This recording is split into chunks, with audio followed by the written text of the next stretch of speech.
되겠고요. 넘깁니다. 이제 사업자의 분류는 받고 3절의 과세기간 한번 보시죠.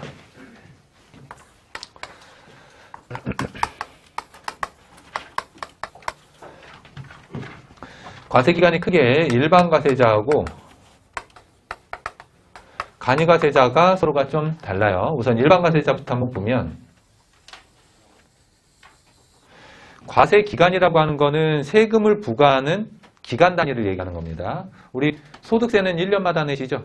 법인세도 1년마다 내요. 근데 부가가치세는 1년을 6개월마다 내요. 그래서 1년을 2개로 쪼개요. 그래서 1월 1일이 여기, 그 다음에 여기가 6월 30일, 그 다음에 여기가 12월 31일이면 1년을 이렇게 해서 2개로 나뉜 다음에 앞에 있는 거를 1기라고 부르고요.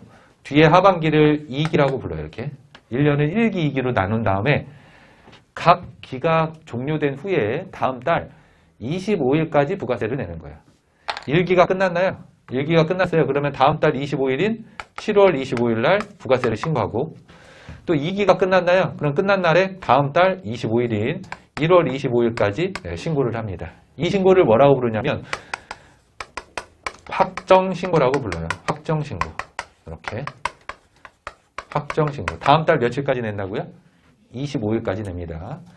그런데 법인의 경우에는 1년에 이렇게 2번 내는 게 아니고 6개월을 또 반으로 쪼개가지고, 여기가 3월이죠. 그러면 3월 말, 그 다음에 여기 7, 8, 9, 9월 말, 그렇게 돼서 반으로 이렇게 또 쪼갠 다음에, 뭐 길을 쪼개는 건 아닌데 6개월을 또 쪼갠 다음에 다음 달 25일까지 신고를 또 합니다. 그걸 뭐라고 부르냐면 예정신고라고 불러요. 날짜는 4월 25일이 되겠죠. 이걸 뭐라고 부른다?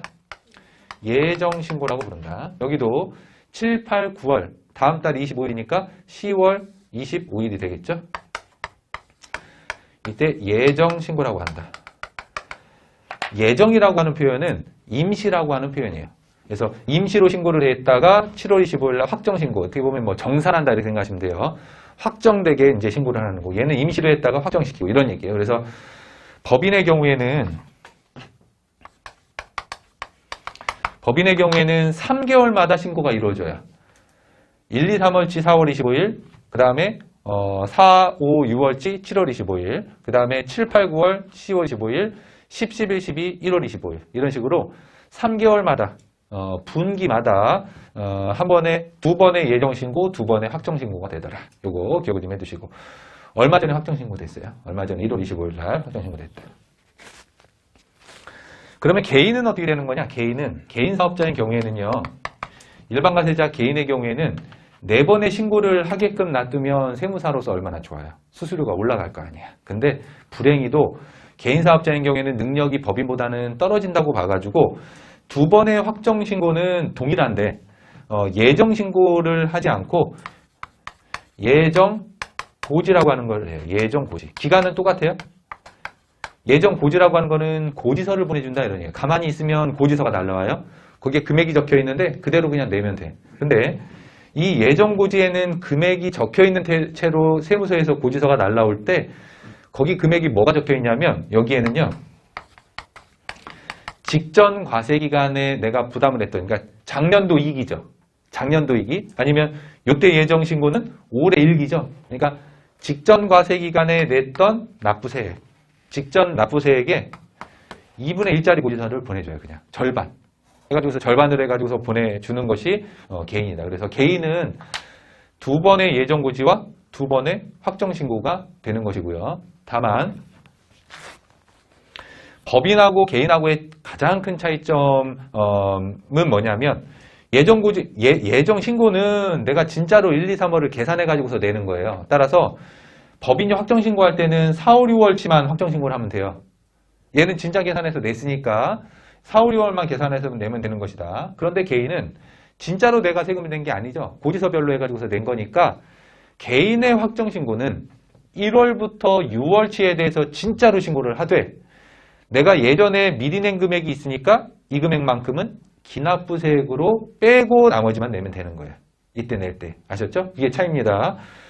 법인의 확정신고는 4, 5, 6월치에 대한 확정신고지만 개인의 확정신고는 6개월치에 대한 확정신고고, 이때 예정고지로 미리 납부한 금액은 기납부세액으로 해서 차감하고 나머지만 내면 되는 것이다.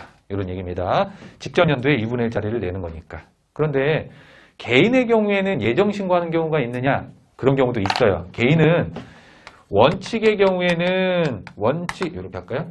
원칙의 경우에는 예정 고지이지만요. 요즘에 코로나 때문에 보세요. 작년에 어떤 일이 있냐면 2019년까지는 장사가 잘 됐어. 근데 2020년도 됐더니 완전히 코로나 때문에 막 경기가 바닥을 쳐. 그런데 4월 25일 날 고지서가 날라오죠. 작년도에는 엄청 잘 돼가지고 세금 많이 냈는데 올해는 장사가 안 됐는데 많이 낸 금액의 절반짜리 고지서를 받으니까 이거는 굉장히 납세자한테 불리한 거죠.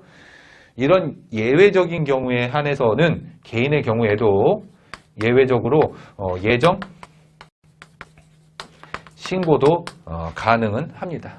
아셨죠? 근데 원칙은 예정 고지다. 그렇다면 법인도 원래는 신고를 해야 되지만 이게 영세한 법인이 있을 수도 있어요. 그죠? 영세 법인의 경우에도 얘도 원칙은 이렇게 되지만 예외적인 경우에 예외적인 경우에는 얘도 예정 고지를 할 수도 있게 되는 것이다. 이렇게 생각하시면 됩니다. 각각의 원칙, 그 다음에 예외 이렇게 생각하시면 되세요. 이게 일반 과세자의 과세기간 내용이에요. 그렇다면 간이과세자는 어떻게 되느냐? 얘는 공급 대가가 8천만 원이 안 되는 되게 영세한 애들이잖아요. 그래서 얘네들은 어떻게 하냐면 1월 1일부터 12월